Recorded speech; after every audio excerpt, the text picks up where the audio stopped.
पुरुषोत्तमम।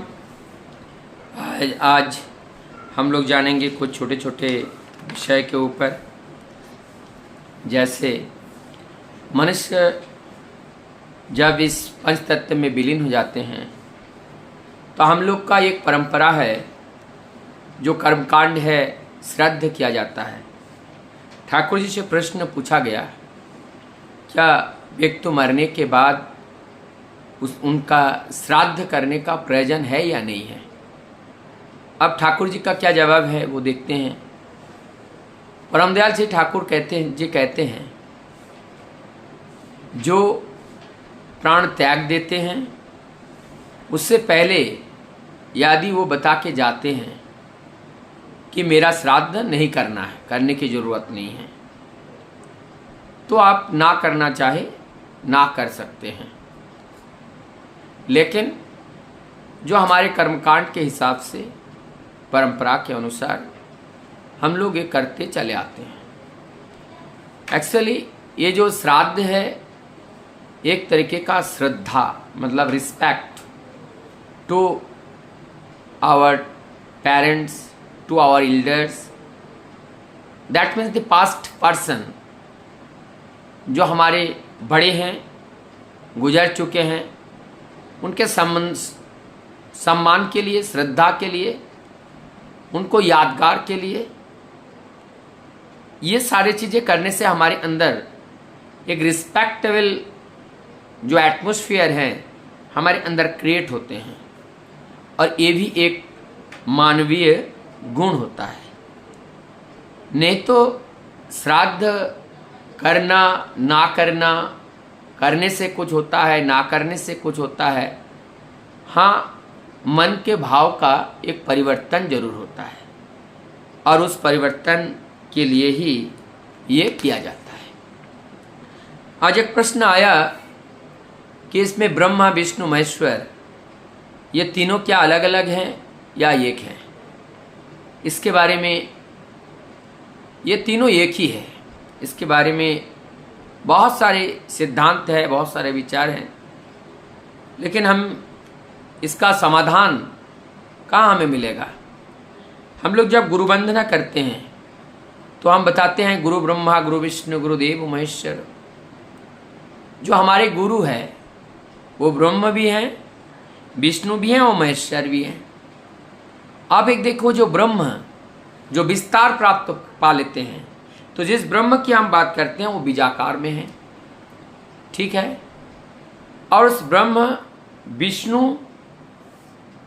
क्या करते हैं, उसमें से जो साकार में आते हैं, जिसको हम नारायण कहे, विष्णु कहे, तो ये उस ब्रह्म का ही अंश है जो ये विष्णु है। और विष्णु के बाद महेश्वर, महेश्वर ये पाठ है। पहले ब्रह्म क्या हुआ, ब्रह्म से सृष्टि हुआ, और वो विष्णु का क्रियाकलाप है। अब सृष्टि हुआ तो इसका लय जरूरत है, क्योंकि जब अवसाद आएगा तो लय होगा। तो लय के लिए महेश्वर को बताया गया, उनको लय के लिए महेश्वर को। तो एक है सृष्टि, एक है स्थिति और एक है लय।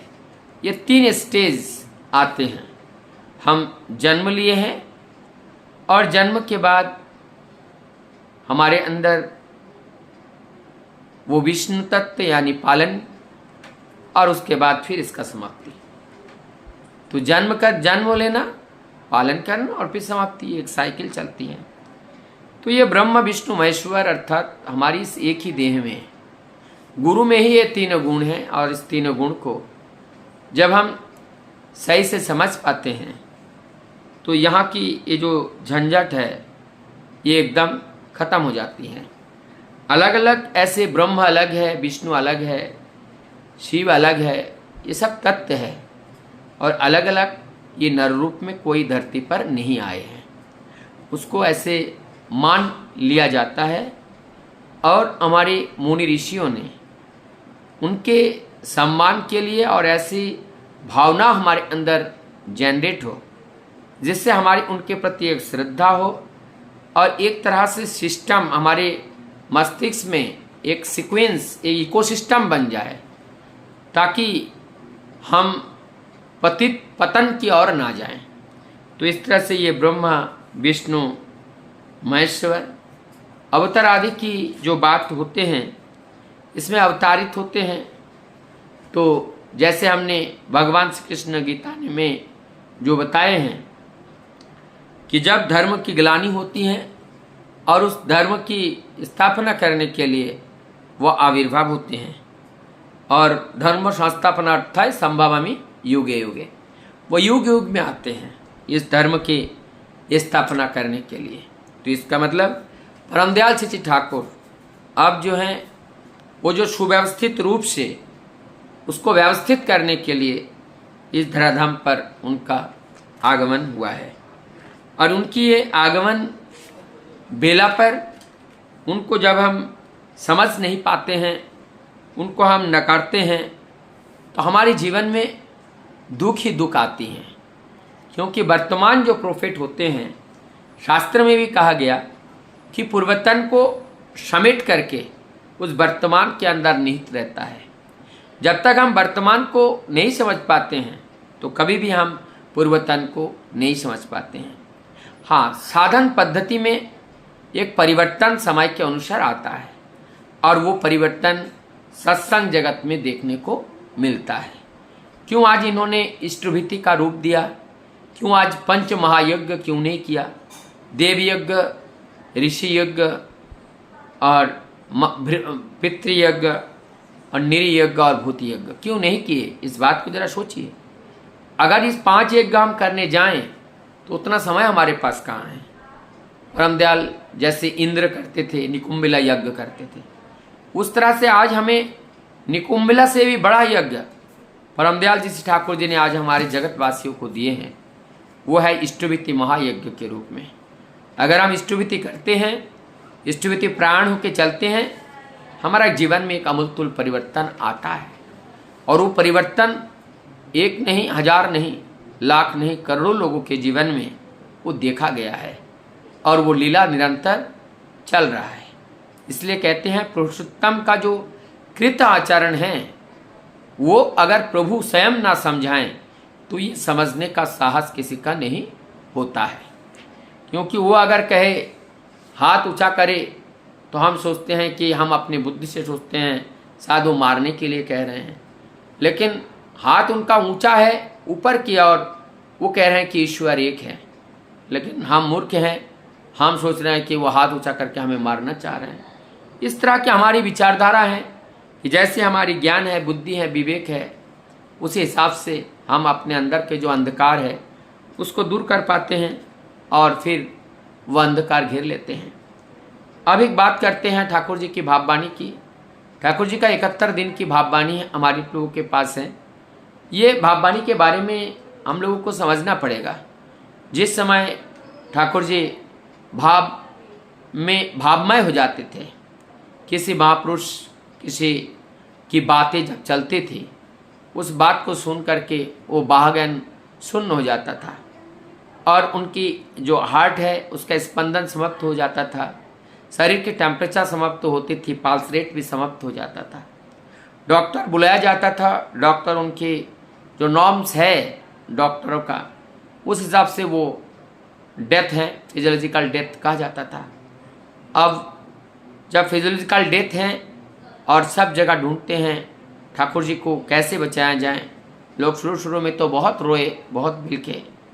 उसके बाद क्या हुआ, अनर्गल उनके श्रीमुख से बाणियाँ निकल रही हैं, और वो बाणियाँ वेद पुराण की बातें, उपनिषद की बातें, और वो ऐसी कथा जैसे अमृत निर्झर वर्षण हो रहे थे कि हमारे जगत कल्याण के लिए अत्यंत प्रयोज्य है। पहले तो इसको लिपिबद्ध नहीं किया गया था, बाद में कुछ ज्ञानी गुणी व्यक्तियों की प्रयास, प्रेरणा और उनकी सदिच्छा से उनकी समाधिस्थ अवस्था की जो बातें हैं, बाद में उनको लिपिबद्ध किया गया। और वो दुर्भाग्य की बात है, वो बीच में खो भी गया था। परमदयाल से सारी बातें बताया गया, परमदयाल कुछ कहे नहीं, लेकिन बाद में वो बैग मिल गया था और उनका जो भीग गया था वो भीगा हुआ और दिमाग लग गया था। वो सारी स्थिति में ही उसमें से छांट छांट करके उसको संरक्षण करके जो है वो भाववाणी की जो किताब है वो छपा गया।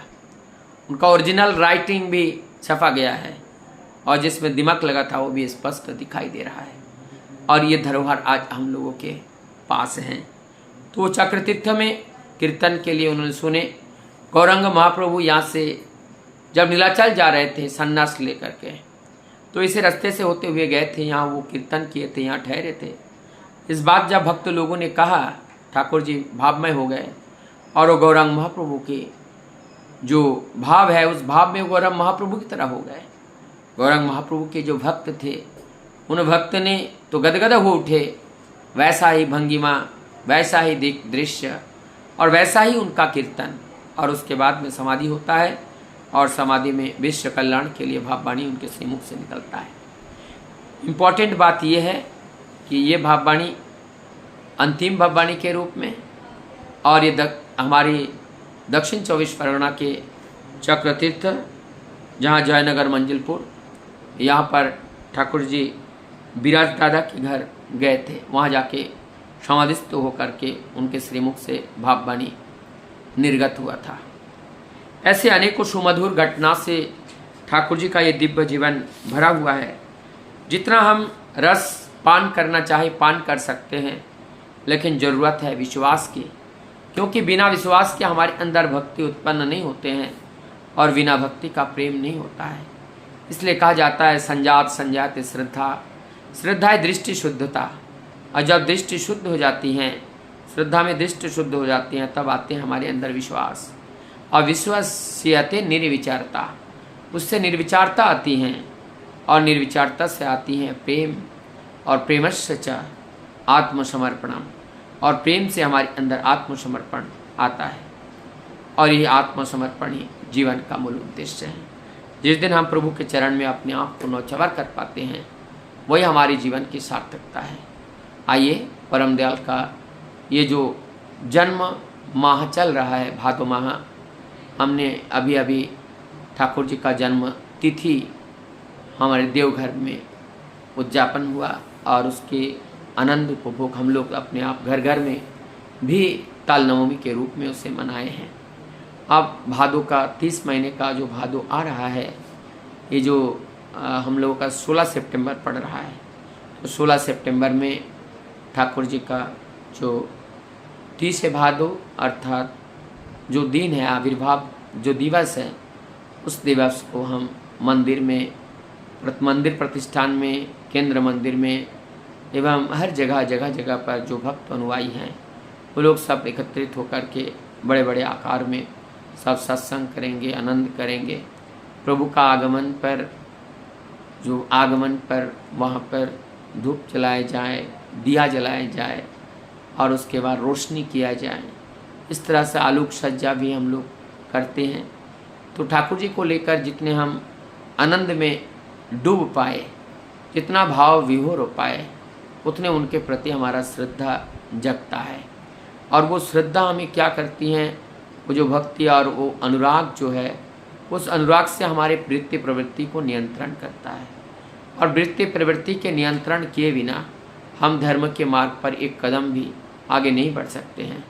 तो ये वृत्ति प्रवृत्ति का नियंत्रण का एकमात्र रास्ता ही है कि हमें उनका प्रेम करना। एक जगह पे कहते हैं कि वन हु वो एक व्यक्ति वो जो come from above the reasons of complexes, above the reasons of complexes, complex reasons के बाहर से आते हैं, वही भगवान है। तो वही भगवान का रूप है, क्योंकि जो त्रिगुणातीत होते हैं, जो त्रिगुणातीत है, उनके पास वृत्ति प्रवृत्तियों का कोई भी दंश नहीं हो सकता है। तो ये एकमात्र परम पुरुष ही संभव है और वो युग युग में आते हैं। और ये जो वृत्ति प्रवृत्ति उन्हीं के अंडर में है, लेकिन ये वृत्ति प्रवृत्ति उनको डोला नहीं सकते हैं।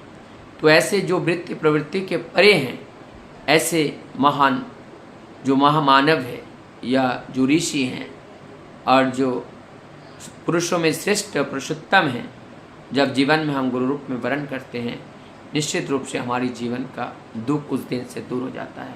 सबकी मंगल प्रार्थना प्रभु के चरण में करता हुआ मैं अपनी बातों को यही विराम देता हूँ। जय गुरु।